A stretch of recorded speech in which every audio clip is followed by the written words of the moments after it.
오프닝, 붉은 립스틱의 속삭임. 엄마 미안해. 그게 마지막이었어요. 딸이 남긴 문자 한 통, 그리고 5년간의 침묵. 정희는 딸을 찾기 위해 모든 걸 포기했어요. 잠도, 밥도, 심지어 자신의 정신마저도요. 사람들은 말했죠. 이제 그만 놓아주세요. 지수 씨는 돌아오지 않을 거예요. 하지만 정희는 알고 있었어요. 딸이 그냥 사라질 리 없다는 걸. 그리고 어느 날 정희는 발견했어요. 딸의 유품 상자 깊숙한 곳에서 붉은 립스틱 하나. 그 립스틱은 단순한 화장품이 아니었어요. 그건 딸이 남긴 마지막 단서였고 어머니에게 보낸 암호였으며 누군가를 향한 고발장이었죠. 지금부터 들려드릴 이야기는 한 엄마가 딸을 찾기 위해 걸어간 5년간의 기록이에요. 그 끝에서 정희는 알게 되었죠. 때로는 가장 사랑하는 사람이 가장 위험한 비밀을 품고 있다는 걸. 자, 이제 시작합니다. 사라진 딸, 지수의 이야기를요. 일부, 5년 전 그날, 그리고 붉은 립스틱. 5년 전, 2019년 11월 12일. 그날은 화요일이었어요. 딸 지수가 사라진 날. 아침엔 아무 일도 없었어요. 정말로요. 엄마, 오늘 회의 끝나고 일찍 들어올게요. 저녁 같이 먹어요. 지수는 늘 그랬듯 환하게 웃으며 현관문을 나섰어요. 검은색 코트를 입고 하이힐 소리를 경쾌하게 울리면서요. 그게 마지막이었죠. 저녁 7시, 지수는 집에 오지 않았어요. 8시, 전화도 받지 않았어요. 9시, 정희의 심장은 불안으로 두근거리기 시작했죠. 그리고 밤 10시 32분, 띠링, 문자 한 통이 도착했어요. 엄마, 미안해. 나 좀 혼자 있고 싶어. 걱정하지 마. 짧은 문장. 하지만 뭔가 이상했어요. 지수는 절대 이런 식으로 말하지 않았거든요. 나 좀 혼자 있고 싶어라니요? 딸은 힘들 때마다 어머니에게 안겼던 아이예요. 혼자 있고 싶다는 말 같은 건 한 번도 한 적이 없었죠. 정희는 바로 경찰에 신고했어요. 제 딸이 사라졌어요. 하지만 경찰은 차갑게 대답했어요. 성인이 자발적으로 연락한 경우엔 실종으로 처리할 수 없습니다. 며칠 더 기다려 보세요. 며칠? 며칠을 어떻게 기다리란 말인가요? 정희는 그날 밤 한숨도 자지 못했어요. 딸의 방을 들락날락하며 지수가 두고 간 흔적들을 뒤졌죠. 옷장 속 옷들, 화장대 위 향수병, 책상 서랍 속 다이어리. 모든 게 그대로였어요. 마치 지수가 금방이라도 돌아올 것처럼요. 하지만 딸은 돌아오지 않았어요.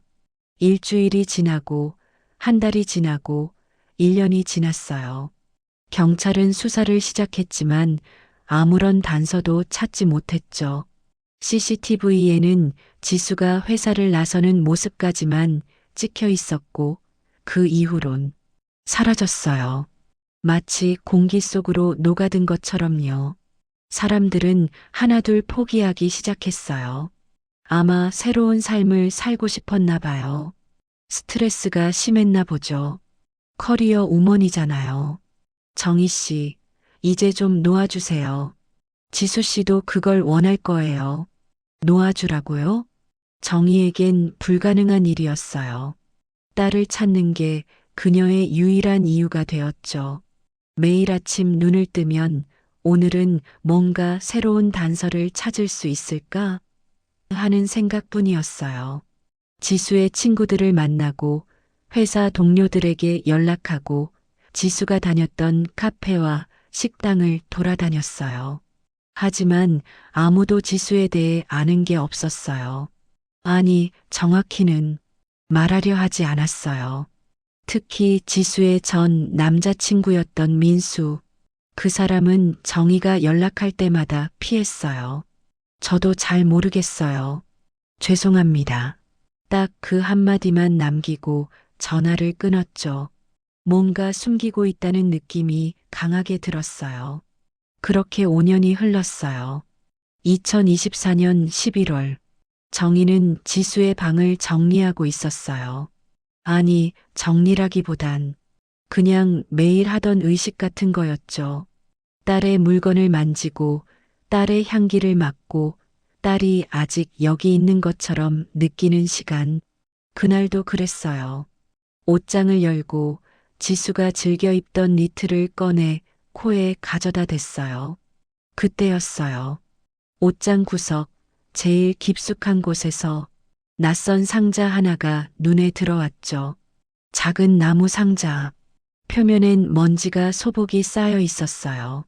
이게 뭐지? 정희는 천천히 상자를 꺼냈어요. 심장이 두근거렸어요. 왠지 이 상자 안에 뭔가 중요한 게 들어있을 것 같은 예감이 들었거든요. 뚜껑을 열었어요. 그 순간 정희의 숨이 멎었어요. 상자 안에는 붉은 립스틱 하나, 그리고 그 옆에 작은 쪽지 한 장. 쪽지에는 손글씨로 이렇게 적혀 있었어요. 민수, 그게 전부였어요. 하지만 그걸로 충분했죠. 민수, 지수의 전 남자친구. 5년 동안 정희의 전화를 피하고 지수에 대해 아무것도 말하지 않았던 바로 그 남자. 정희의 손이 떨렸어요. 이게 단서인가? 립스틱을 집어들었어요. 붉은색, 선명하고 강렬한 붉은색. 지수는 평소에 이런 진한색 립스틱을 사용하지 않았어요. 딸은 항상 연한 핑크색이나 코랄색을 선호했거든요. 그런데 왜 이 립스틱이 여기 있는 걸까요? 그리고 왜 민수의 이름과 함께 뭔가 숨겨진 의미가 있을 거예요. 정희는 확신했어요. 이 립스틱이 딸이 남긴 마지막 단서라는 걸요. 그날 밤 정희는 결심했어요. 민수를 직접 찾아가기로요. 더 이상 기다릴 수 없었어요. 5년이나 기다렸어요. 이제 답을 들을 때가 됐죠. 다음 날 아침 정희는 민수가 일한다는 회사 앞으로 향했어요. 지수가 사라지기 전 민수는 IT 회사에 다니고 있었거든요. 회사 로비에서 기다렸어요. 1시간, 2시간, 그리고 오후 1시쯤 민수가 나타났어요.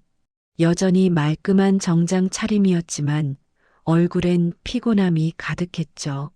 민수 씨, 정희가 부르자 민수는 깜짝 놀란 표정으로 뒤돌아봤어요. 어머니, 어떻게, 우리 얘기 좀 해야겠어요. 정희의 목소리는 단호했어요. 민수는 잠시 망설이더니 한숨을 내쉬며 고개를 끄덕였어요. 알겠습니다. 근처 카페로 가시죠. 카페는 조용했어요. 둘은 구석 자리에 앉았어요. 아메리카노 2잔이 테이블 위에 놓였지만 아무도 마시지 않았어요. 민수 씨, 정희가 먼저 입을 열었어요. 5년 동안 왜 연락을 피했어요? 민수는 고개를 숙인 채 대답하지 않았어요. 지수 일에 대해 뭔가 알고 있죠? 그렇죠? 어머니. 민수가 천천히 고개를 들었어요. 그의 눈엔 두려움이 가득했어요. 전 정말 아무것도 모릅니다. 거짓말. 정희의 목소리가 커졌어요. 그럼 이건 뭐예요? 정희는 가방에서 붉은 립스틱과 쪽지를 꺼내 테이블 위에 놓았어요. 민수의 얼굴이 창백해졌어요. 이게 어디서 지수방에 있었어요. 당신 이름과 함께요. 민수는 립스틱을 바라보며 입술을 깨물었어요. 한참을 침묵하던 그가 드디어 입을 열었어요. 어머니, 전 정말 지수를 해치지 않았어요. 그럼 뭘 알고 있어요? 재산이요. 재산? 정희의 눈이 커졌어요. 민수는 떨리는 목소리로 말을 이었어요. 지수는 사라지기 직전에 제게 말했어요. 누군가 자기를 협박하고 있다고. 재산 때문이라고요. 재산이라니 무슨 재산을 말하는 거예요? 어머니는 모르셨나 봐요. 민수가 정희를 똑바로 바라봤어요. 지수 씨는 거액의 보험금과 회사 지분을 상속받기로 되어 있었어요.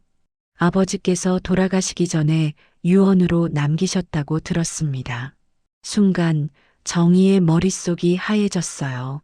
남편, 지수 아버지는 10년 전에 세상을 떠났어요. 그때 남편이 지수에게 재산을 남겼다는 건 알고 있었지만 구체적인 금액까진 몰랐죠. 그게 얼마나 되는데요? 최소 50억 이상이라고 들었어요. 50억? 정희는 숨이 막혔어요. 그래서 누가 협박을 했다는 거예요? 그건 저도 몰라요. 민수가 고개를 저었어요. 지수는 제게 자세히 말해주지 않았어요. 그냥 조심해야 할 사람이 있다고만 했죠. 그리고 며칠 뒤에 사라졌어요. 왜 그걸 진작 말하지 않았어요? 무서웠어요. 민수의 목소리가 떨렸어요. 지수가 사라진 게 그 협박과 관련이 있을 거라고 생각했거든요. 그리고 만약 제가 말했다가 저도 똑같이 당할까봐 민수는 더 이상 말을 잇지 못했어요. 그는 고개를 떨구고 두 손으로 얼굴을 감쌌어요. 정희는 그 모습을 보며 깨달았어요. 민수도 피해자였던 거죠. 카페를 나온 뒤 정희는 집으로 돌아왔어요. 머릿속이 복잡했어요. 재산, 협박, 50억. 이 모든 게 딸의 실종과 연결되어 있다는 사실이 믿기지 않았어요. 집에 도착해 소파에 앉았어요. 손에는 여전히 붉은 립스틱이 쥐어져 있었어요. 지수야, 넌 대체 무슨 일을 겪은 거니? 정희는 립스틱을 가만히 들여다봤어요. 뭔가 더 있을 거예요. 이 립스틱이 단순히 민수를 가리키기 위한 것만은 아닐 거란 생각이 들었거든요. 정희는 립스틱 뚜껑을 열었어요. 선명한 붉은색, 그리고 립스틱 밑부분에 작은 글씨로 뭔가가 새겨져 있었어요. 가평 273. 가평 273은 뭐지? 정희는 고개를 갸우뚱했어요. 이게 무슨 의미일까? 하지만 단서가 이것뿐이었어요. 정희는 립스틱을 꼭 쥐고 생각했어요. 남편이 가평에 별장이 있다고 했었지? 정희의 심장이 미친 듯이 뛰기 시작했어요. 지수가 남긴 단서. 이 립스틱은 단순한 립스틱이 아니었어요. 이건 딸이 어머니에게 보낸 암호였어요. 2부, 비밀 별장과 재산의 그림자. 정희는 기억을 더듬었어요. 남편이 살아있을 때 가평에 별장을 하나 샀다는 얘기를 들은 적이 있었죠. 하지만 정희는 한 번도 가본 적이 없었어요. 남편은 회사 사람들이랑 가끔 쓰는 곳이라며 가족을 데려간 적이 없었거든요. 남편이 세상을 떠난 뒤로는 그 별장에 대해 완전히 잊고 살았어요. 왜 지수가 이 별장 주소를 남긴 거지? 정희의 머릿속이 복잡해졌어요. 하지만 한 가지는 확실했어요. 그곳에 가야 한다는 것. 다음 날 아침 일찍 정희는 택시를 타고 가평으로 향했어요. 서울에서 가평까지는 2시간 정도 걸렸어요. 차창 밖으로 도시의 풍경이 점점 사라지고 산과 나무들이 나타나기 시작했죠. 아주머니, 이 산 속에 뭐가 있어요? 택시 기사가 물었어요. 모르겠어요. 처음 가보는 곳이라서요.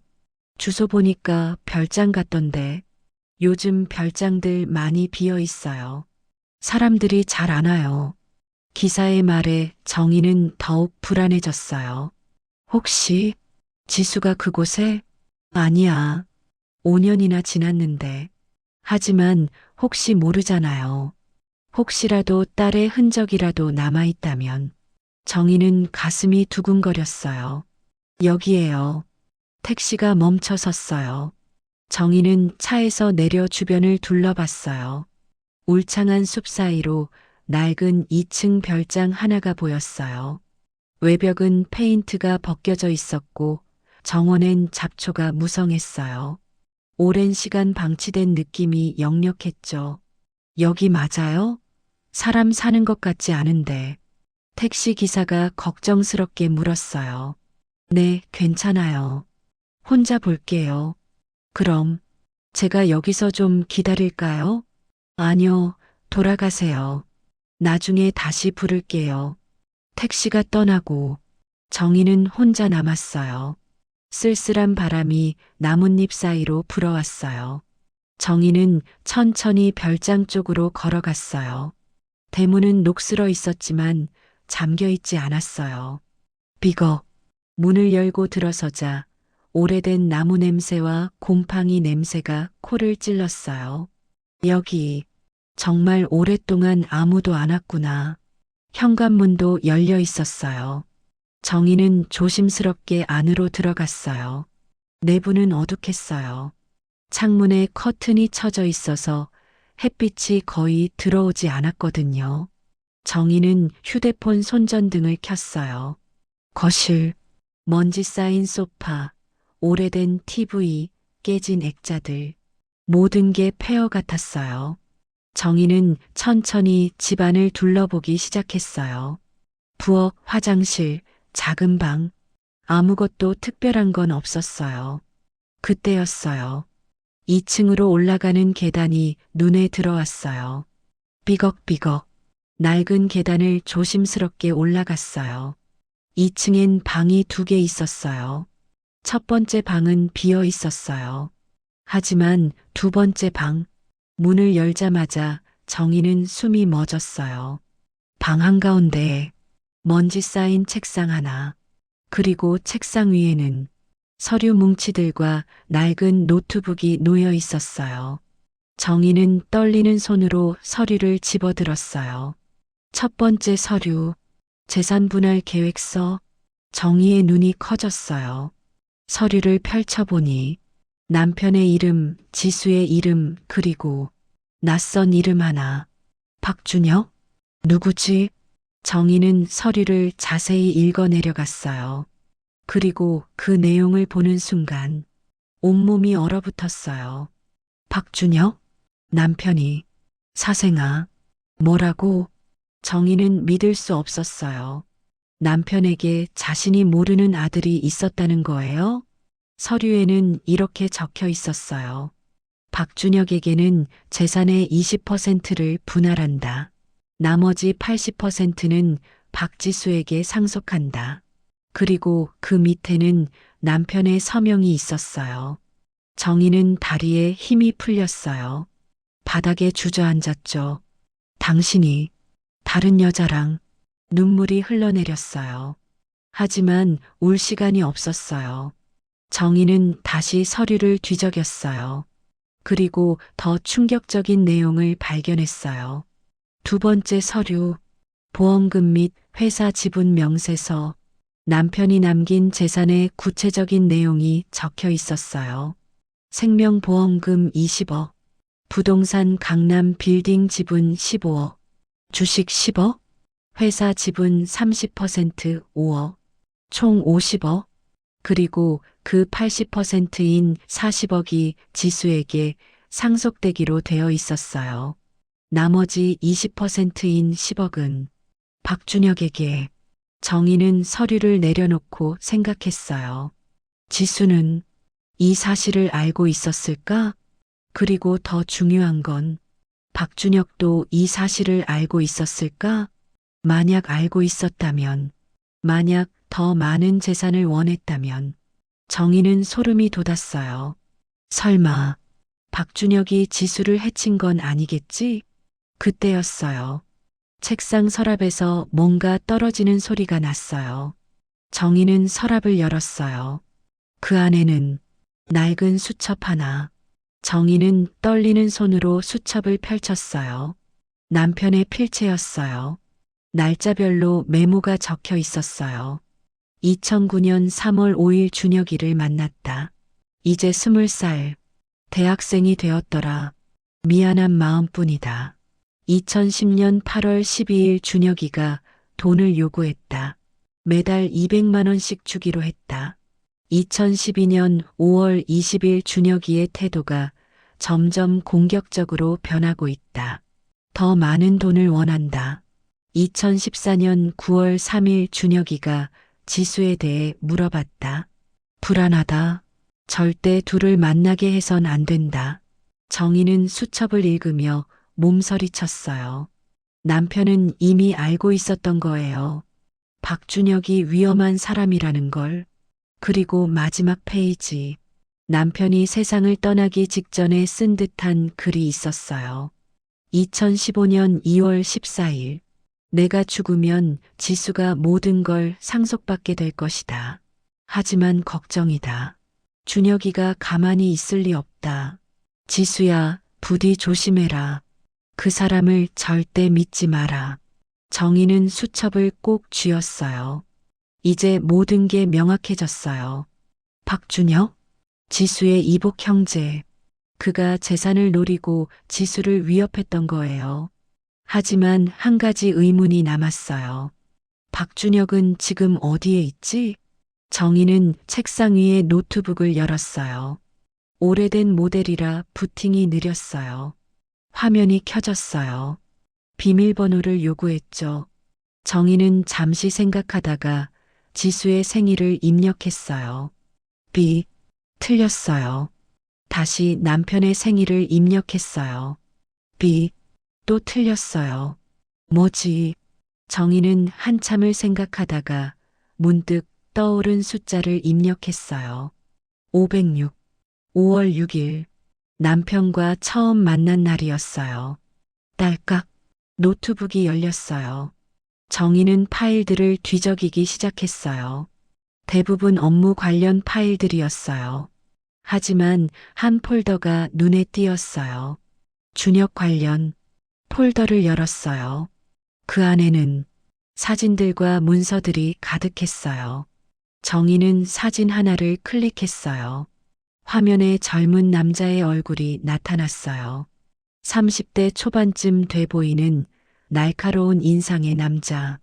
이 사람이 박준혁인가요? 정희는 다른 파일을 열었어요. 준혁 협박 녹음. 녹음 파일이었어요. 정희는 재생 버튼을 눌렀어요. 스피커에서 남자의 목소리가 흘러나왔어요. 아버지, 20%로는 부족해요. 제가 진짜 아들인데 왜 지수한테만 다 주시는 거예요? 남편의 목소리가 이어졌어요. 준혁아, 이미 약속한 거야. 20%면 충분해. 충분하다고요? 농담하시는 거죠? 전 평생 숨어 살았어요. 지수는 떵떵거리며 살면서 40억을 받고 전 고작 10억이라고요? 그건 아버지가 안 주시면 제가 직접 받아낼 거예요. 지수한테서요. 뭐라고? 지수를 건드리면 안 돼. 그럼 제 몫을 늘려주세요.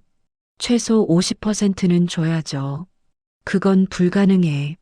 그럼 어쩔 수 없네요. 저도 살아야 하니까요. 뚝, 녹음이 끊어졌어요. 정희는 온몸에 소름이 돋았어요. 협박이었어요. 명백한 협박. 박준혁은 지수에게서 직접 재산을 빼앗으려 했던 거예요. 정희는 노트북 옆에 놓인 서류들을 더 뒤적였어요. 그리고 한 장의 문서를 발견했어요. 부동산 등기부등본. 주소가 적혀 있었어요. 경기도 가평군 북면 273-15. 정희는 숨이 멎었어요. 273. 립스틱에 새겨진 숫자. 지수는 완전한 주소를 알려줄 수 없었던 거예요. 립스틱에 새길 수 있는 공간이 작았으니까요. 그래서 힌트만 남긴 거죠. 가평 273. 그리고 나머지는 어머니가 이곳에 와서 찾기를 바랐던 거예요. 정희는 휴대폰을 꺼내 지도 앱을 열었어요. 경기도 가평군 북면 273-15. 주소를 입력하자 지도에 위치가 표시됐어요. 바로 이 별장이었어요. 지수야, 넌 정말 똑똑한 아이구나. 이제 알았어요. 지수가 사라진 이유, 민수가 말했던 재산 협박의 정체, 그리고 립스틱에 숨겨진 숫자의 의미까지. 지수는 어머니에게 이 별장으로 오라고 메시지를 남긴 거예요. 진실을 알려주기 위해 박준혁의 존재를, 그의 위협을. 하지만 한 가지 의문이 남았어요. 지수는 왜 직접 나타나지 않고 립스틱으로 단서를 남긴 걸까? 혹시 스스로 숨어 있는 건 아닐까? 아니면 정희는 더 이상 생각하고 싶지 않았어요. 별장을 나와 밖으로 나왔어요. 햇빛이 눈부셨어요. 정희는 휴대폰을 꺼내 검색창에 입력했어요. 박준혁? 검색 결과가 나타났어요. SNS 계정, 뉴스 기사, 블로그. 정희는 하나씩 클릭하기 시작했어요. 그리고 한 기사에서 정희는 숨이 멎었어요. 기사 제목이었어요. IT 기업 S사 상무 박준혁, 사내 스타트업 투자 담당. 정희는 기사를 읽어 내려갔어요. S사의 박준혁 상무는 올해 초 사내 벤처 투자 부서로 이동했다. 박 상무는 유망한 스타트업들을 발굴하고 투자하는 역할을 맡고 있으며 S사. 정희는 기억을 더듬었어요. 그곳은 지수가 다니던 회사였어요. 설마. 정희는 다시 기사를 읽었어요. 사진도 있었어요. 단체 사진 속에서 박준혁을 찾았어요. 그리고 그 옆에 지수도 있었어요. 5년 전 사진이었어요. 지수가 사라지기 직전에 찍힌 회사 행사 사진. 박준혁과 지수는 같은 회사에서 일하고 있었던 거예요. 정희는 온몸이 떨렸어요. 박준혁이 지수에게 접근한 거야.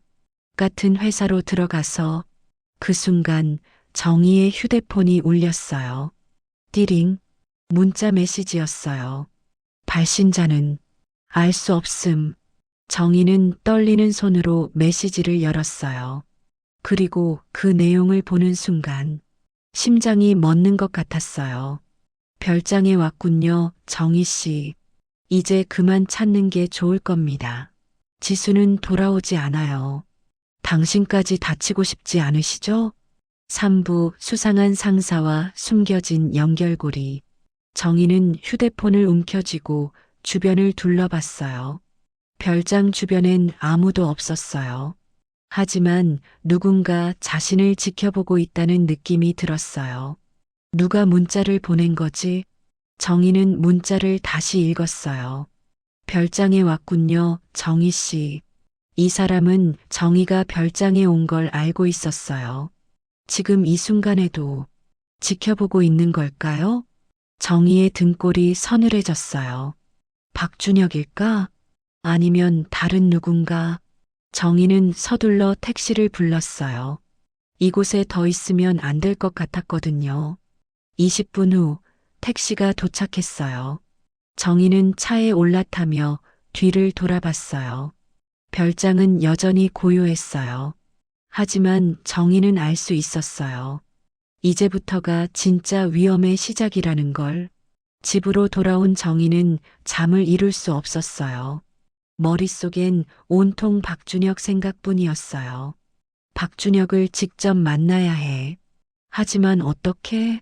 정희는 노트북을 켜고 박준혁에 대해 더 조사하기 시작했어요. S사 홈페이지에 들어가 임원진 명단을 확인했어요. 박준혁 마이너스 투자개발본부 상무. 사진도 있었어요. 별장 노트북에서 본 그 남자. 날카로운 눈매, 차갑게 굳은 입술. 정희는 사진을 보며 분노가 치밀어 올랐어요. 이 사람이 내 딸을. 그때 정희는 한 가지 생각이 떠올랐어요. 회사로 직접 찾아가면 어떨까? 위험할 수도 있어요. 하지만 정희에겐 선택의 여지가 없었어요.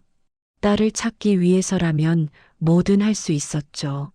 다음 날 아침, 정희는 지수가 다녔던 S사 건물 앞에 섰어요. 강남에 위치한 20층짜리 유리 건물. 5년 전 지수는 매일 이곳으로 출근했었죠. 정희는 로비로 들어갔어요. 안녕하세요. 어디로 안내해 드릴까요? 안내 데스크 직원이 밝게 웃으며 물었어요. 박준혁 상무님을 만나러 왔어요. 예약은 하셨나요? 아니요. 하지만 꼭 만나야 해요. 급한 일이에요. 직원이 난처한 표정을 지었어요. 죄송하지만 예약 없이는 만나실 수가. 제 딸이 이 회사에서 일했어요. 5년 전에 사라진 박지수요. 정희의 목소리가 떨렸어요. 직원의 표정이 변했어요. 박지수님이요? 네. 박준혁 상무님께 제가 왔다고만 전해주세요. 꼭 만나주실 거예요.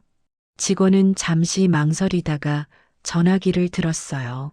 몇 분 후 15층으로 올라가세요. 박 상무님께서 잠깐 시간을 내주신다고 하셨습니다. 정희는 엘리베이터를 탔어요. 심장이 미친 듯이 뛰었어요. 드디어 만나는구나. 지수를 위협했던 그 사람을. 15층에 도착했어요. 복도 끝에 있는 사무실 문패가 보였어요. 박준혁 상무. 정희는 문을 두드렸어요. 들어오세요. 차갑고 낮은 목소리. 정희는 문을 열고 들어갔어요. 사무실은 넓고 깔끔했어요. 큰 창문으로 강남의 풍경이 한눈에 보였죠. 책상 앞에는 박준혁이 앉아 있었어요. 정장을 말끔하게 차려입은 40대 초반쯤 돼 보이는 남자. 사진에서 본 것보다 더 차갑고 날카로운 인상이었어요. 정혜 씨시군요. 박준혁이 의자에 기대며 말했어요. 감정이 전혀 없는 목소리였어요. 제가 누군지 아시는군요.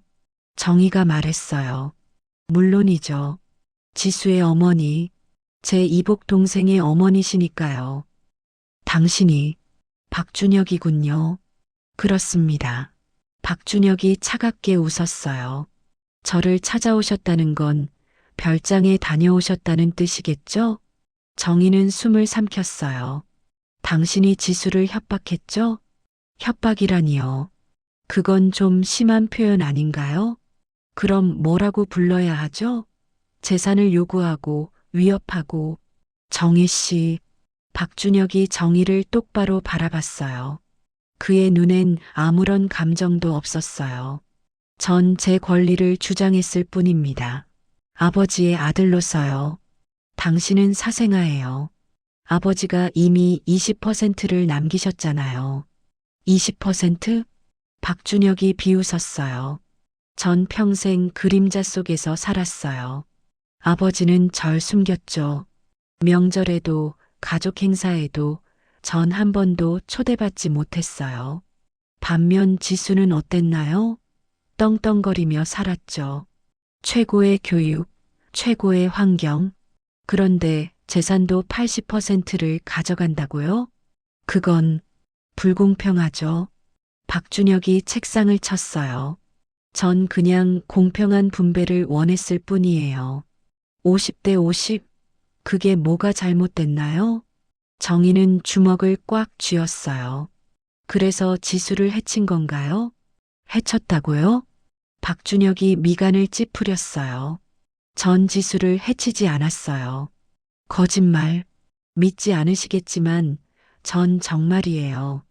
박준혁이 일어서서 창문 쪽으로 걸어갔어요. 지수는 스스로 사라졌어요. 무슨 소리예요?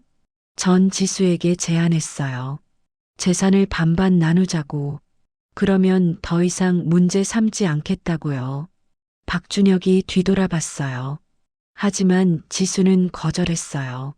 그리고 며칠 후 사라졌죠. 정희는 믿을 수 없었어요. 당신이 협박해서 사라진 거 아닌가요? 증거 있나요? 박준혁이 차갑게 웃었어요. 전 아무것도 하지 않았어요. 경찰도 절 의심하지 않았죠. 왜냐하면 전 알리바이가 있었으니까요. 정희는 박준혁의 말에 혼란스러웠어요. 정말 박준혁이 아닌 걸까? 그럼 대체 누가? 그런데 정희 씨, 박준혁이 다시 책상에 앉으며 말했어요. 왜 지금 저를 찾아오신 거죠? 5년이나 지났는데요.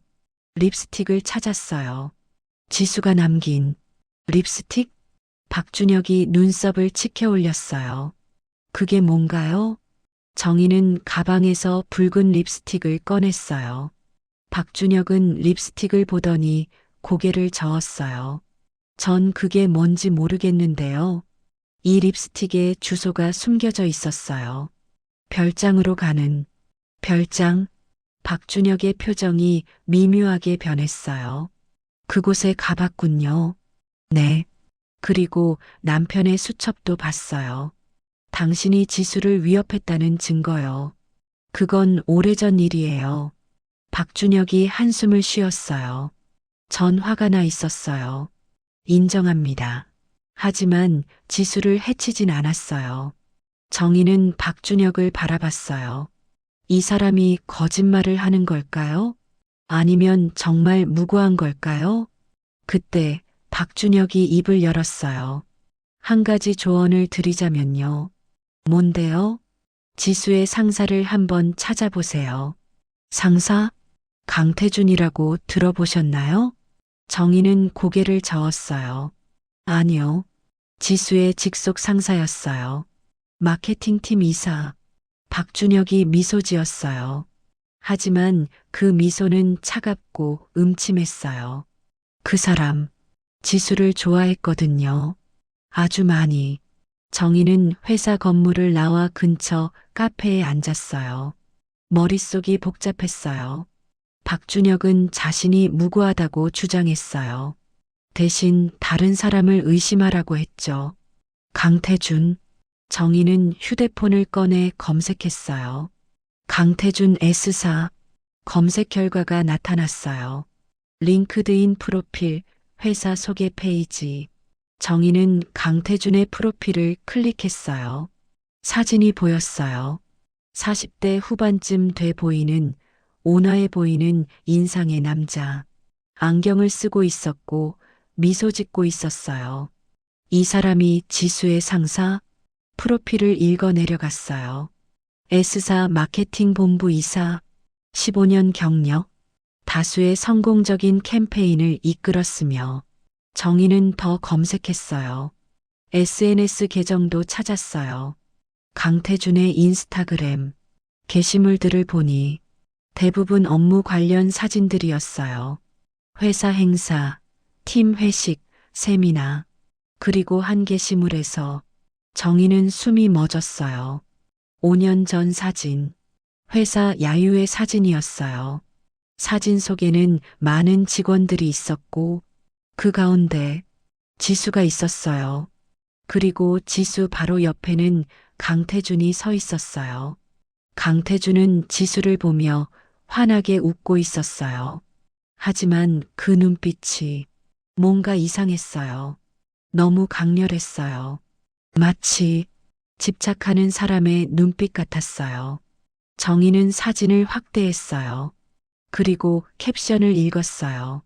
최고의 팀원들과 함께, 특히 지수 대리, 항상 열심히 해줘서 고마워요. 정희는 소름이 돋았어요. 이 사람, 지수를 좋아했던 거야. 정희는 더 사진들을 뒤적였어요. 그리고 발견했어요. 지수가 나오는 사진들이 유독 많았어요. 팀 회식, 워크숍, 프로젝트 발표, 지수가 있는 모든 순간에 강태준도 함께 있었어요. 그리고 강태준은 항상 지수를 바라보고 있었어요. 정희는 민수에게 전화를 걸었어요. 여보세요? 민수 씨, 저예요. 어머니, 무슨 일이세요? 강태준이라는 사람 알아요? 지수 상사였던. 전화 너머로 침묵이 흘렀어요. 민수 씨? 알아요. 민수의 목소리가 굳어 있었어요. 왜요? 그 사람이 어쨌는데요? 그 사람, 지수를 좋아했어요. 좋아했다고요? 네. 아니, 좋아한 정도가 아니라 민수가 말을 더듬었어요. 집착했어요. 정희의 심장이 쿵 내려앉았어요. 무슨 뜻이에요? 지수가 말했어요. 강태준 이사가 자꾸 밥을 같이 먹자고 하고 퇴근 후에도 연락하고 처음엔 그냥 친절한 상사인 줄 알았대요. 근데 점점 심해졌대요. 어떻게 심해졌는데요? 지수 집 근처에서 마주친다거나 지수가 다른 남자랑 얘기하면 질투하고 지수는 무서워했어요. 민수의 목소리가 떨렸어요. 사라지기 일주일 전 지수가 제게 말했어요. 강 이사님이 고백했다고. 근데 지수가 거절하니까 표정이 무섭게 변했대요. 거절했다고요? 네. 지수는 강 이사를 그냥 상사로만 생각했거든요. 근데 거절하고 나서부터 이상한 일들이 생기기 시작했대요. 무슨 일들이요? 누가 지수를 따라다닌다거나 집 문 앞에 이상한 메모가 붙어 있다거나 지수는 그게 강 이사라고 확신했어요. 정희는 온몸에 소름이 돋았어요. 그걸 왜 진작 말하지 않았어요? 무서웠어요. 민수가 한숨을 쉬었어요. 강태준은 회사에서 힘 있는 사람이에요. 그리고 전 단지 전 남자친구일 뿐이었고 누가 제 말을 믿겠어요? 정희는 전화를 끊고 생각했어요. 박준혁, 강태준, 두 사람 모두 지수를 위협했어요. 하지만 누가 진짜 범인일까요? 정희가 카페를 나서려는 순간 정희 씨? 뒤에서 누군가 불렀어요. 정희는 돌아봤어요. 안경을 쓴 남자가 서 있었어요. 온화한 미소를 짓고 있었죠. 저 강태준입니다. S사 마케팅 이사요. 정희는 심장이 멎는 것 같았어요. 어떻게 회사에서 봤어요. 박준혁 상무님 사무실에 들어가시는 걸 강태준이 가까이 다가왔어요. 혹시 지수 관련해서 뭔가 알아내셨나요? 전 정말 지수가 궁금해서요. 최고의 팀원이었는데 정희는 뒤로 한 발짝 물러났어요. 당신이 강태준이군요. 네. 지수 어머니시죠? 전 항상 뵙고 싶었어요. 강태준의 미소가 깊어졌어요. 하지만 그 미소가 섬뜩했어요. 지수를 찾고 계신다고 들었어요. 저도 도와드리고 싶어요. 됐어요. 정희가 차갑게 말했어요. 혼자 찾을 수 있어요. 그렇게 말씀하지 마세요. 강태준이 한 발짝 더 가까이 왔어요. 전 지수를 정말 아꼈거든요. 지수가 유일하게 의지했던 사람도 저였어요. 민수 씨한테 들었어요. 당신이 지수를 괴롭혔다고. 강태준의 미소가 사라졌어요. 괴롭혔다니요? 그건 오해예요. 오해라고요? 전 그저 지수를 좋아했을 뿐이에요. 하지만 지수는 절 이해하지 못했죠. 강태준의 목소리가 차갑게 변했어요. 지수는 항상 다른 사람들만 봤어요. 민수, 동료들. 하지만 전 항상 곁에 있었는데 말이죠. 당신이 지수를 위협했죠? 위협? 강태준이 비웃었어요. 전 단지 사랑했을 뿐이에요. 정희는 뒤로 물러나려 했어요. 하지만 강태준이 정희의 팔을 잡았어요. 이제 그만 찾으세요, 정희 씨. 그의 목소리가 속삭임으로 변했어요. 지수는 돌아오지 않아요. 나요. 정희가 소리쳤어요. 주변 사람들이 쳐다봤어요. 강태준은 손을 놓았어요. 하지만 그의 눈빛은 여전히 차가웠어요. 조심하세요, 정희 씨. 너무 깊이 파고들면 다칠 수도 있어요. 그리고 강태준은 돌아서서 걸어갔어요. 정희는 그 자리에 서서 떨고 있었어요. 그날 밤 정희는 집에 돌아왔어요. 온몸이 떨렸어요. 강태준의 눈빛, 그의 목소리, 모든 게 섬뜩했어요. 정희는 소파에 앉아 생각했어요. 강태준이 범인일까? 아니면 박준혁? 아니면 둘 다? 그때 휴대폰이 울렸어요. 띠링, 또 문자였어요. 발신자는 역시 알 수 없음. 정희는 떨리는 손으로 메시지를 열었어요. 강태준을 만났군요. 경고했는데도 계속 찾으시네요. 마지막 경고입니다. 그만두세요. 안 그러면 지수처럼 될 겁니다. 정희는 휴대폰을 떨어뜨렸어요. 지수처럼? 그 말은 지수가 죽었다는 뜻인가요? 정희는 눈물이 흘러내렸어요. 하지만 포기할 수 없었어요. 아니야. 지수는 살아있어. 꼭 찾을 거야. 정희는 눈물을 닦고 일어섰어요. 그리고 결심했어요. 경찰에 신고하기로. 혼자서는 더 이상 할 수 없어요. 이젠 도움이 필요했어요.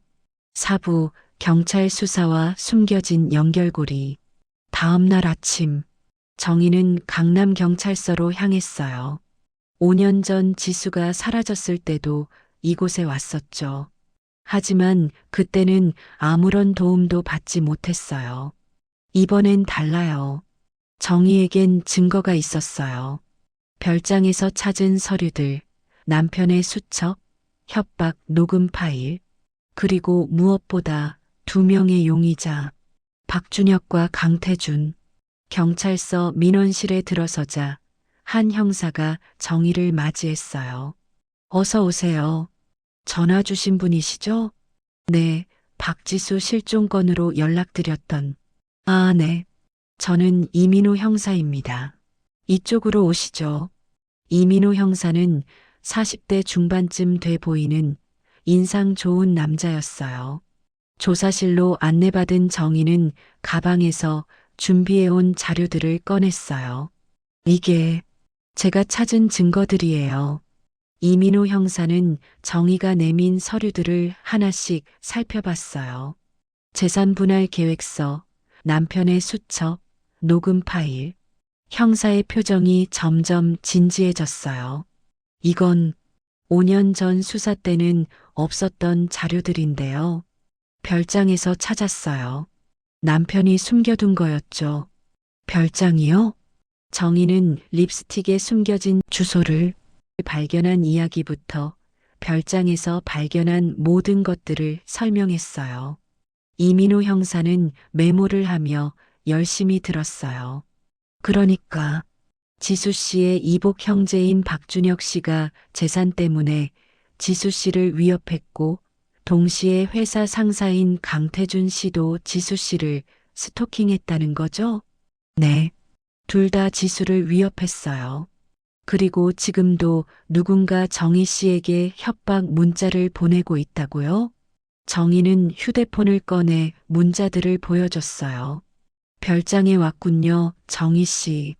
강태준을 만났군요. 경고했는데도 계속 찾으시네요. 이민호 형사는 문자를 읽으며 고개를 끄덕였어요. 이 발신자를 추적할 수 있을 것 같습니다. 휴대폰 좀 맡겨주시겠어요? 네, 물론이죠. 그리고 박준혁 씨와 강태준 씨, 두 사람 모두 조사하겠습니다. 형사가 서류를 정리하며 말했어요. 특히 강태준 씨의 경우 스토킹 정황이 있다면 당시 CCTV 기록도 다시 확인해 봐야겠네요. 정희는 가슴이 두근거렸어요. 드디어 진실을 밝힐 수 있을까? 이틀 후 이민호 형사는 박준혁을 경찰서로 불렀어요.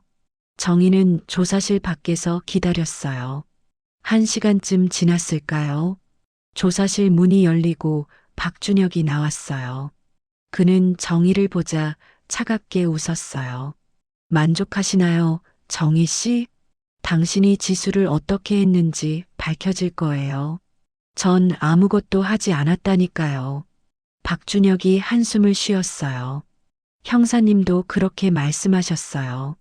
전 알리바이가 있다고요. 알리바이? 지수가 사라진 날 전 일본 출장 중이었어요. 출입국 기록도 있고 호텔 영수증도 있죠. 경찰이 5년 전에 다 확인한 거예요. 정희는 말문이 막혔어요. 그럼 당신이 아니라는 거예요? 처음부터 그렇게 말씀드렸잖아요. 박준혁이 정희 곁을 지나쳐 걸어갔어요.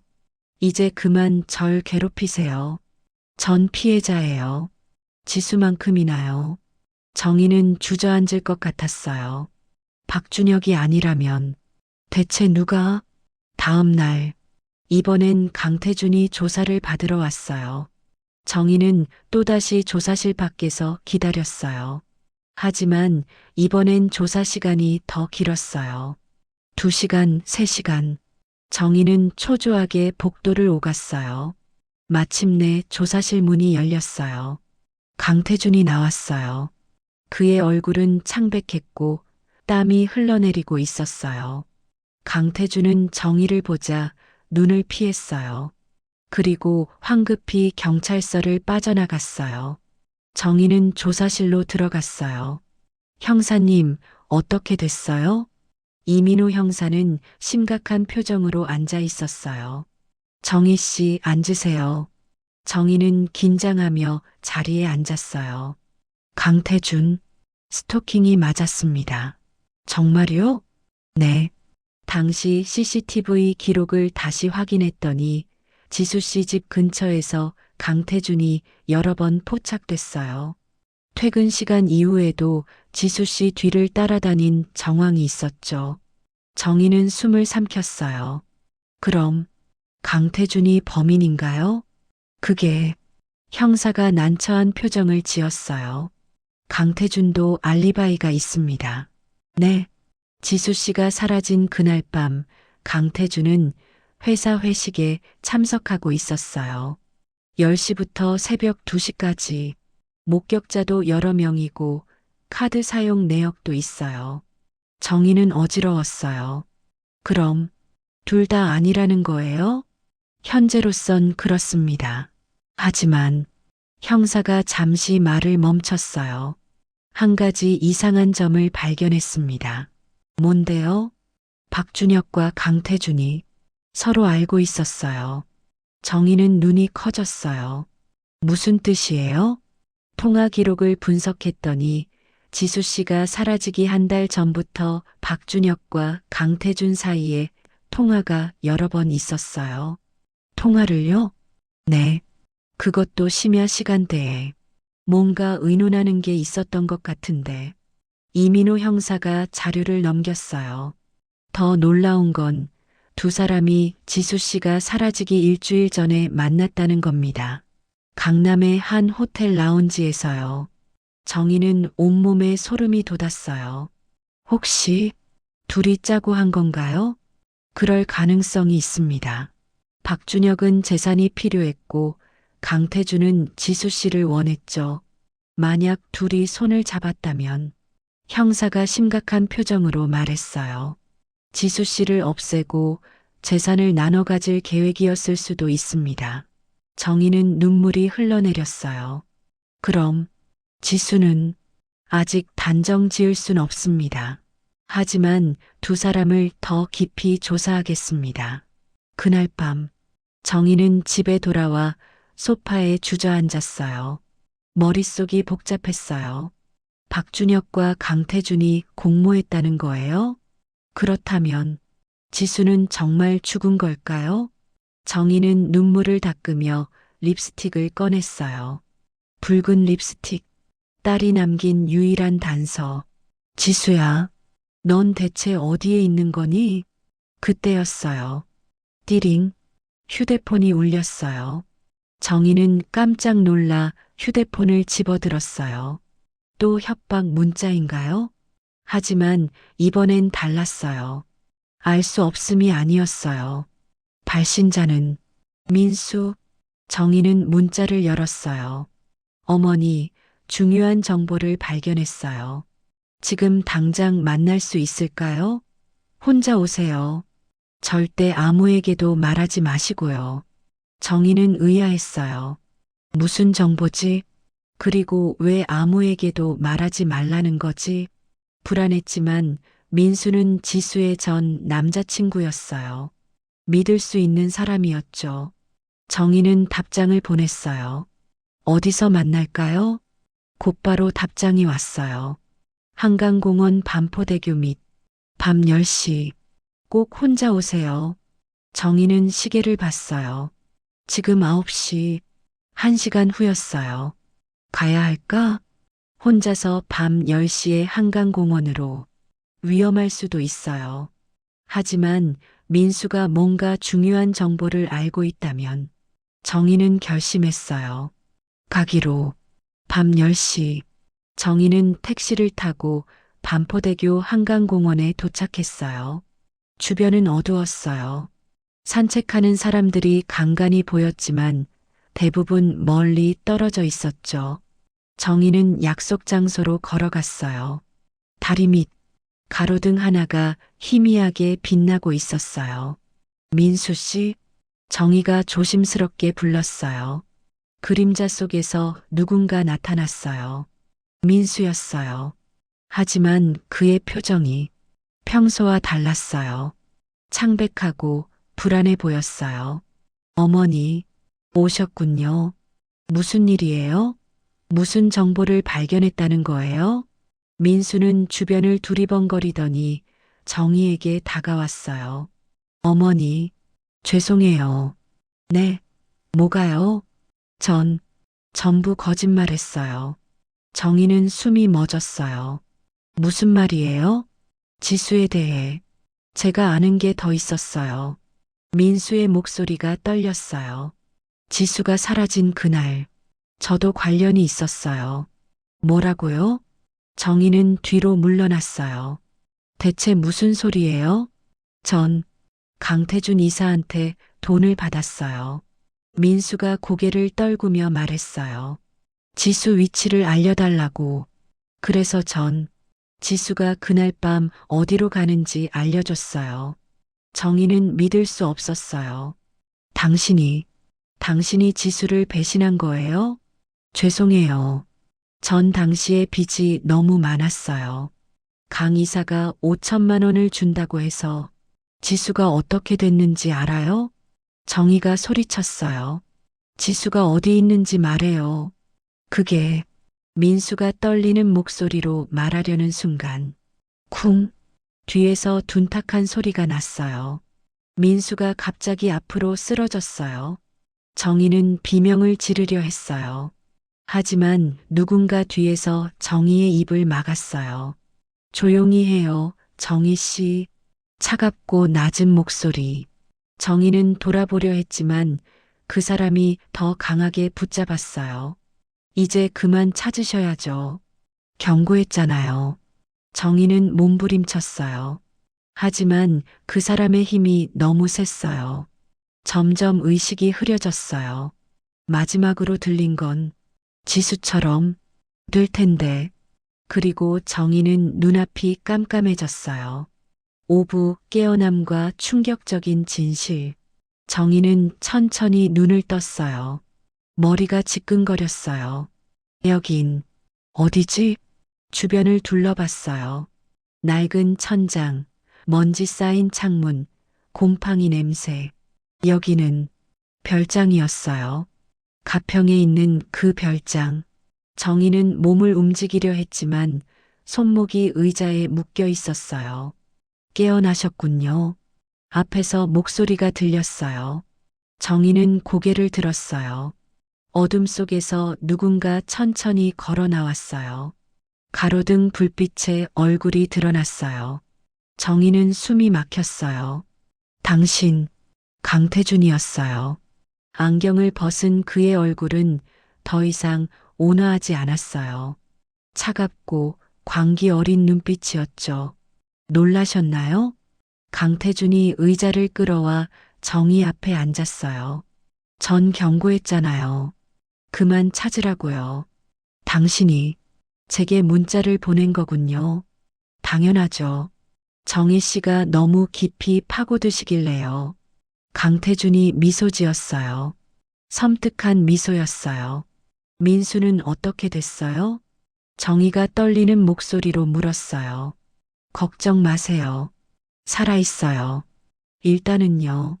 강태준이 창문을 바라봤어요. 민수는 쓸모가 있었어요. 5년 전에도 그리고 오늘도요. 정혜 씨를 여기로 데려오는데 말이죠. 당신 대체 왜 이러는 거예요? 왜냐고요? 강태준이 정희를 똑바로 바라봤어요. 지수 때문이에요. 강태준은 일어나서 방 안을 천천히 걸었어요. 전 지수를 처음 본 순간부터 알았어요. 저 사람이 제 운명이라는 걸. 그의 목소리는 꿈을 꾸는 것 같았어요. 지수는 완벽했어요. 똑똑하고 아름답고 열정적이었죠. 전 지수에게 모든 걸 줬어요. 조언도, 기회도, 시간도. 하지만 지수는 당신을 사랑하지 않았죠. 정희가 말했어요. 강태준의 표정이 굳어졌어요. 지수는 절 이해하지 못했어요. 당신이 집착했기 때문이에요. 집착? 강태준이 웃었어요. 하지만 그 웃음은 슬프고 광적이었어요. 전 그저 사랑했을 뿐이에요. 하지만 지수는 거절했죠. 차갑게요. 강태준이 주먹을 쥐었어요. 저는 이사님을 그냥 상사로만 생각해요. 죄송합니다. 그게 지수가 한 말이에요. 그래서 지수를 해친 거예요? 해쳤다고요? 강태준이 정의를 바라봤어요. 전 지수를 사랑했어요. 어떻게 해칠 수가 있겠어요? 그럼 지수는 어디 있어요? 정의가 소리쳤어요. 내 딸이 어디 있냐고요? 강태준은 한참을 침묵했어요. 그리고 천천히 입을 열었어요. 지수는 제가 보호하고 있어요. 정희는 눈이 커졌어요. 보호하고 있다고요? 무슨 뜻이에요? 지수가 사라진 그날, 강태준이 의자에 다시 앉았어요. 지수는 절 피해 도망치려 했어요. 박준혁이 재산 때문에 위협하고 전 고백을 거절당하고 지수는 모든 게 무서웠던 거죠. 강태준의 목소리가 부드러워졌어요. 그래서 전 결정했어요. 지수를 구해야겠다고. 구한다고요? 네. 박준혁으로부터, 세상으로부터, 모든 위험으로부터요. 강태준이 미소 지었어요. 전 지수를 안전한 곳에 숨겼어요.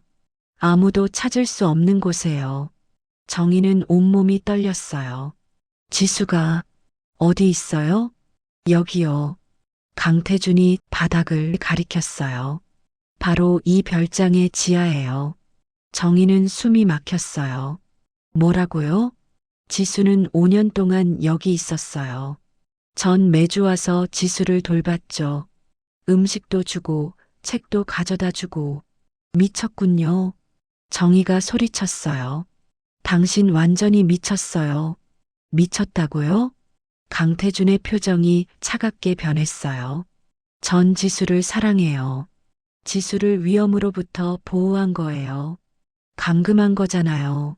보호해요. 강태준이 일어났어요.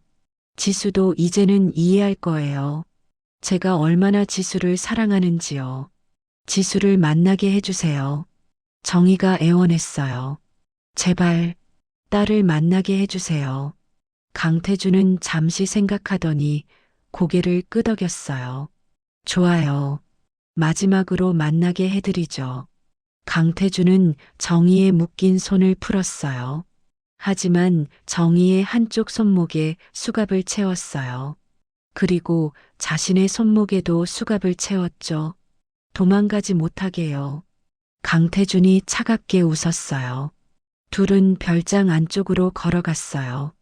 부엌 바닥에 작은 철문이 있었어요. 강태준이 철문을 열자 어두운 계단이 나타났어요. 조심해서 내려가세요. 정희는 떨리는 다리로 계단을 내려갔어요. 지하실은 생각보다 넓었어요.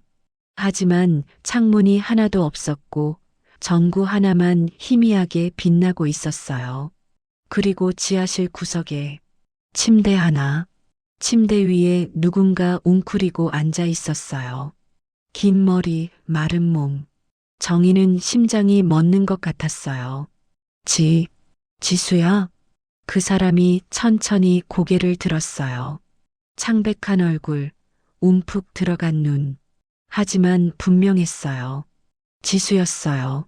엄마. 지수의 목소리는 쉬고 약했어요. 정희는 눈물이 쏟아졌어요. 지수야, 지수야. 정희는 달려가려 했지만 수갑 때문에 강태준에게 끌려갔어요. 천천히요. 강태준이 정희를 지수 쪽으로 이끌었어요. 정희는 딸 앞에 무릎을 꿇었어요. 지수야, 정말 내가 맞니? 엄마. 지수의 눈에도 눈물이 고였어요. 엄마, 살려줘. 정희는 지수를 껴안으려 했어요. 하지만 그때 발견했어요. 지수의 발목에도 쇠사슬이 채워져 있었어요. 정희는 지수의 발목을 보며 몸서리쳤어요. 이 사람이 너를 5년 동안 여기 가둬뒀던 거야? 지수는 고개를 끄덕였어요. 눈물이 볼을 타고 흘러내렸죠. 처음엔 하루만이라고 했어요. 지수의 목소리가 떨렸어요. 강 이사님이 박준혁 오빠가 날 해칠 거라고 했어요. 그래서 하루만 여기 숨어 있으면 도와주겠다고. 하지만 하루가 아니었구나. 네. 다음 날도 그 다음 날도 이사님은 계속 아직 위험해라고 했어요. 지수가 흐느꼈어요. 전 나가고 싶다고, 집에 가고 싶다고 말했어요. 하지만 이사님은 제가 뭐라고 했죠? 강태준이 끼어들었어요. 전 지수를 사랑한다고 했죠. 이제 우리 둘만의 세상에서 살자고요.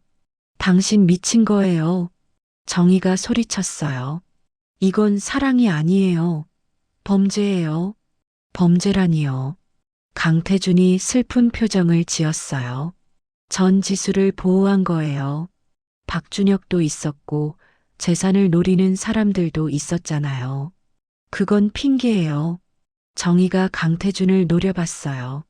당신은 그냥 지수를 독차지하고 싶었던 거예요. 강태준은 대답하지 않았어요. 그저 지수를 바라보며 미소 지었어요. 그 미소가 너무나 섬뜩했어요. 엄마, 지수가 정희의 손을 잡았어요. 여기서 나가야 해요. 이사님은 점점 이상해지고 있어요. 지수의 목소리가 더 작아졌어요. 요즘엔 박준혁 오빠 얘기를 자꾸 해요. 오빠가 나를 찾으려 한다고, 엄마도 위험하다고. 정희는 깨달았어요. 강태준이 박준혁과 통화한 건 지수를 감시하기 위해서였구나. 그리고 나한테 협박 문자를 보낸 것도 당신이 박준혁을 이용한 거군요. 정희가 강태준을 바라봤어요. 박준혁이 지수를 위협한다는 핑계로 지수를 감금하고 동시에 박준혁과도 접촉해서 지수 정보를 얻으려 했던 거죠? 강태준이 웃었어요. 영리하시네요. 맞아요. 박준혁은 쓸모가 있었어요. 지수가 도망갈까봐 항상 불안했거든요. 박준혁을 통해 지수 주변을 감시할 수 있었죠. 그럼 민수는요? 민수도 마찬가지예요. 돈만 주면 뭐든 하더라고요. 강태준이 비웃었어요. 5년 전에도 민수가 지수 위치를 알려줬어요. 그래서 제가 지수를 구출할 수 있었죠. 정희는 분노로 떨렸어요. 이 사람은 정말 괴물이야. 하지만 지금은 화낼 때가 아니었어요. 탈출해야 했어요. 정희와 지수 둘 다요.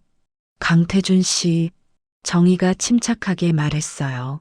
당신이 지수를 사랑한다면 이제 그만 놓아줘야죠. 놓아주라고요? 지수는 5년 동안 여기 갇혀 있었어요. 햇빛도 못 보고 자유도 없이요. 이게 사랑인가요? 전 지수를 보호한 거예요. 감금한 거예요. 정희의 목소리가 높아졌어요. 진짜 사랑한다면 지수의 행복을 생각해야죠. 지수는 여기서 행복하지 않아요. 강태준의 표정이 흔들렸어요. 하지만 밖은 위험해요. 더 이상 위험하지 않아요. 박준혁은 경찰이 감시하고 있어요. 그리고 정희가 강태준을 똑바로 바라봤어요. 당신도 이제 그만 놓아줘야 해요. 그게 진짜 사랑이에요. 강태준은 한참을 망설였어요. 그의 눈엔 혼란이 가득했어요. 전 지수 없이는 이사님, 지수가 떨리는 목소리로 말했어요. 저 정말 집에 가고 싶어요. 지수의 눈물이 끝없이 흘러내렸어요. 제발 보내주세요. 강태준은 지수를 바라봤어요. 그의 눈에도 눈물이 맺혔어요. 지수, 바로 그때 쾅! 위층에서 큰 소리가 났어요. 경찰이다. 문 열어.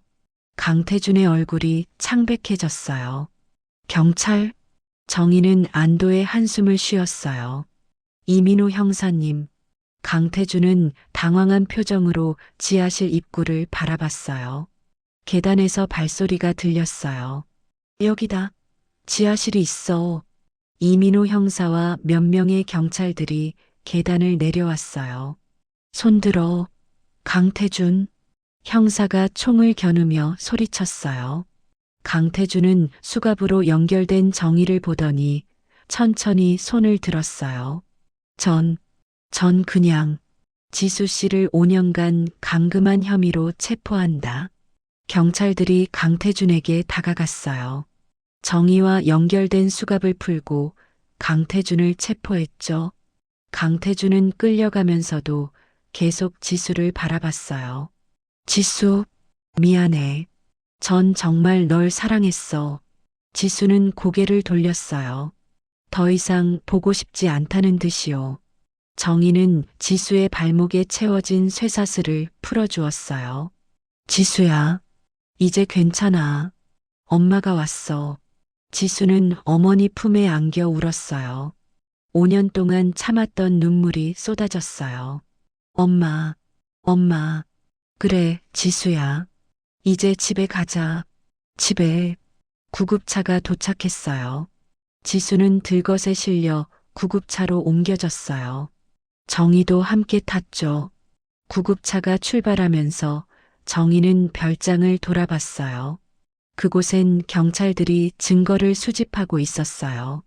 그리고 강태준은 경찰차에 태워지고 있었어요. 끝났다.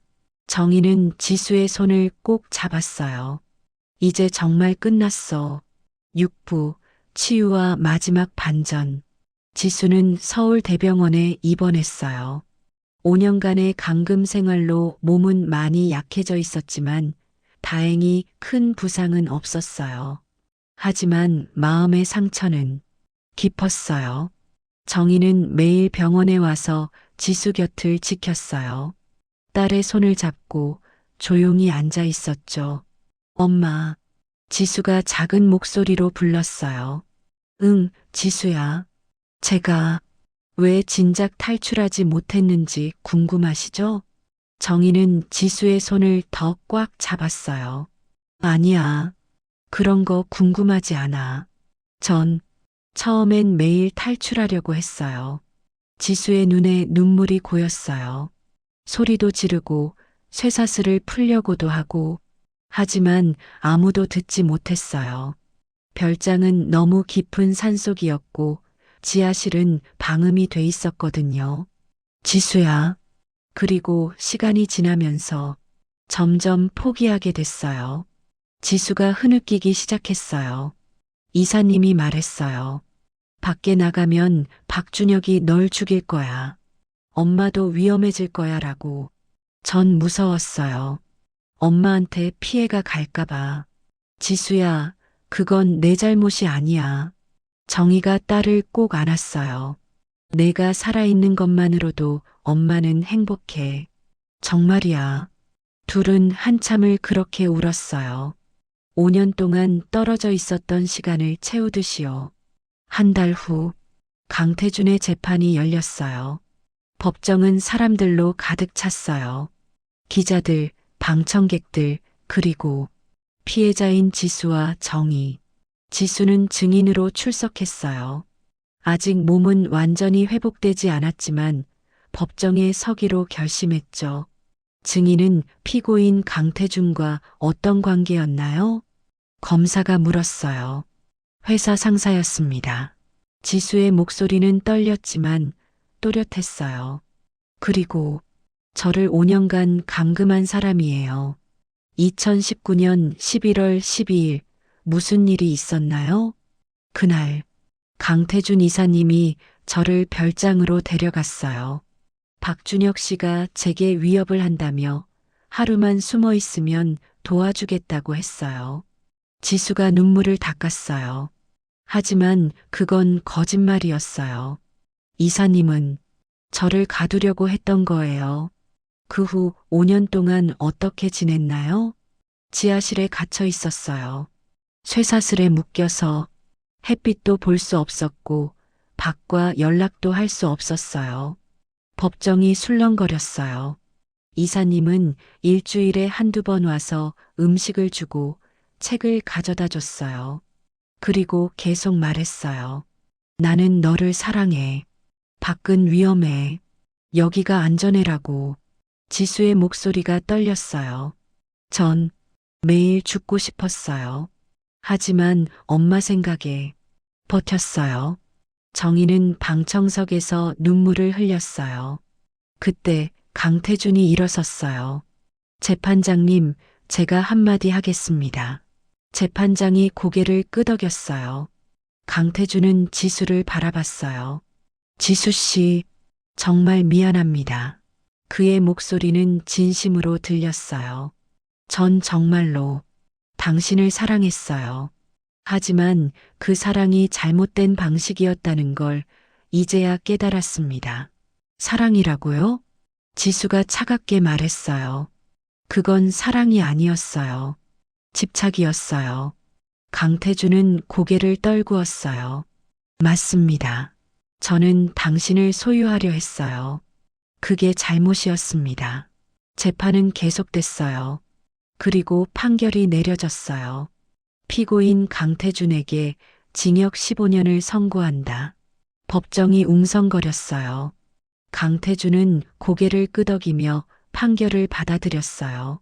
그는 끌려가면서 마지막으로 지수를 바라봤어요.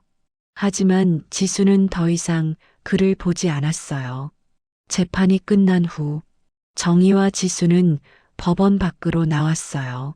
그때 누군가 다가왔어요. 박준혁이었어요. 지수, 박준혁의 목소리는 조심스러웠어요. 오빠, 지수가 박준혁을 바라봤어요. 미안해. 박준혁이 고개를 숙였어요. 내가 재산 문제로 널 괴롭힌 것 때문에 이런 일이 벌어진 거야. 정말 미안해. 오빠 잘못은 아니에요. 지수가 조용히 말했어요. 강태준 이사가 오빠를 핑계로 썼을 뿐이에요. 그래도 박준혁이 눈물을 닦았어요. 나는 정말 나쁜 사람이었어. 재산 때문에 친동생을. 이복이지만 그래도 동생인데 위협하다니. 오빠도 힘들었죠. 지수가 미소 지었어요. 쓸쓸하지만 따뜻한 미소였어요.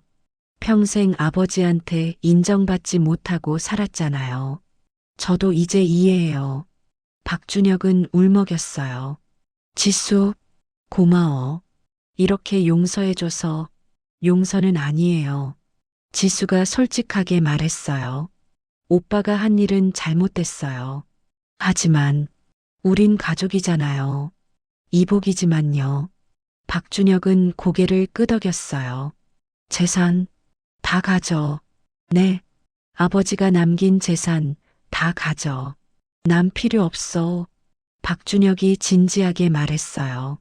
난 이미 충분히 벌고 있어. 그리고 난 자격이 없어. 동생을 그렇게 대한 사람이. 오빠, 지수가 박준혁의 손을 잡았어요. 반반 나눠요. 아버지가 원하신 대로요. 지수, 20대 80이 아니라 50대 50으로요. 우린 둘 다 아버지의 자식이니까요. 박준혁은 눈물을 흘렸어요. 고마워. 정말 고마워. 정희는 그 모습을 보며 미소 지었어요. 지수는 정말 강한 아이구나. 며칠 후 병원에 민수가 찾아왔어요. 그는 머리에 붕대를 감고 있었어요. 강태준에게 맞았던 상처였죠. 지수, 민수는 병실 문 앞에서 망설였어요. 들어오세요. 지수가 말했어요. 민수는 조심스럽게 들어와 의자에 앉았어요. 지수, 정말 미안해. 민수의 목소리는 떨렸어요. 내가 돈 때문에 널 배신했어. 강태준한테 내 위치를 알려줬고, 알아요. 지수가 조용히 말했어요.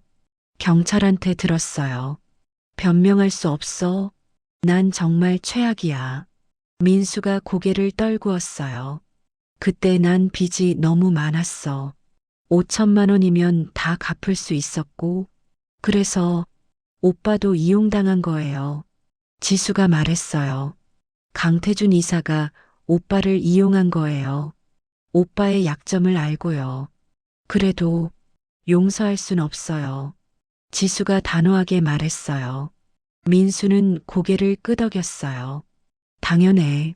날 용서하지 마. 난 그럴 자격이 없어. 하지만 지수가 민수를 바라봤어요. 오빠도 피해자예요. 강태준 이사가 오빠를 조종했고 이용했죠. 그리고 오빠도 다쳤잖아요. 민수는 눈물을 흘렸어요. 지수, 미안해. 정말 미안해. 이제 그만 가세요. 지수가 조용히 말했어요. 전 좀 쉬고 싶어요. 민수는 일어섰어요. 문 앞에서 한 번 더 돌아봤지만 지수는 창밖을 바라보고 있었어요. 민수는 조용히 문을 닫고 나갔어요. 저녁, 정희는 지수 옆에 앉아 있었어요. 지수야, 네 엄마. 한 가지 궁금한 게 있어. 정희는 가방에서 붉은 립스틱을 꺼냈어요. 이 립스틱 내가 남긴 거 맞지? 지수는 립스틱을 보고 눈이 커졌어요. 엄마, 그걸 어떻게 해? 내 방 옷장 깊숙한 곳에 있었어. 나무 상자 안에. 지수는 립스틱을 받아들었어요. 이거 제가 사라지기 전날 밤에 숨겨둔 거예요. 전날 밤? 네. 강태준 이사가 뭔가 이상하다는 느낌이 들었어요. 자꾸 밥을 같이 먹자고 하고 주말에 드라이브 가자고 하고 지수가 립스틱을 만지작거렸어요. 그래서 혹시 모를 상황에 대비해서 단서를 남기기로 했어요. 민수 이름이 적힌 쪽지도? 네. 민수 오빠가 유일하게 강태준 이사의 이상한 행동을 알고 있었거든요. 혹시 제게 무슨 일이 생기면 엄마가 민수 오빠를 찾을 거라고 생각했어요. 정희는 감탄했어요. 그리고 립스틱 밑에 새긴 숫자는 가평 273이었어요. 별장 주소의 일부죠. 지수가 립스틱을 만지작거렸어요. 립스틱이 작아서 주소 전체를 새길 순 없었어요. 그래서 핵심 숫자만 새겼죠. 엄마가 별장에 가면 나머지 주소를 찾을 수 있을 거라고 믿었어요. 그래서 내가 별장에서 등기부등본을 찾았구나. 네, 맞아요. 전 엄마가 꼭 찾을 거라고 믿었어요. 지수야. 정희는 딸을 꼭 안았어요. 넌 정말 똑똑한 아이야. 그 립스틱 덕분에 엄마가 널 찾을 수 있었어. 엄마, 찾아줘서 고마워요. 당연한 거야. 넌 내 딸이잖아. 둘은 한참을 그렇게 안고 있었어요.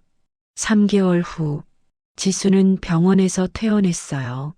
몸도 많이 회복됐고 심리 치료도 받고 있었죠. 집으로 돌아온 지수는 자신의 방을 둘러봤어요. 5년 전 그대로였어요. 엄마가 하나도 안 치웠네. 정희가 웃으며 말했어요. 당연하지. 넌 곧 돌아올 거라고 믿었으니까. 지수는 침대에 앉았어요. 창밖으로 햇빛이 쏟아져 들어왔어요. 햇빛, 정말 따뜻하다. 지수가 눈을 감으며 미소 지었어요. 5년 동안 보지 못했던 햇빛, 이제 다시 느낄 수 있었어요. 지수야. 정희가 지수 옆에 앉았어요. 앞으로 뭐 하고 싶어? 지수는 잠시 생각했어요. 천천히. 일상으로 돌아가고 싶어요. 산책도 하고, 친구들도 만나고. 그래, 천천히 하자. 그리고 지수가 정희를 바라봤어요. 제 이야기를 쓰고 싶어요. 내 이야기? 네. 5년간의 감금 생활, 그리고 탈출. 같은 일을 겪는 사람들에게 희망을 주고 싶어요. 정희는 딸의 손을 잡았어요. 좋은 생각이야.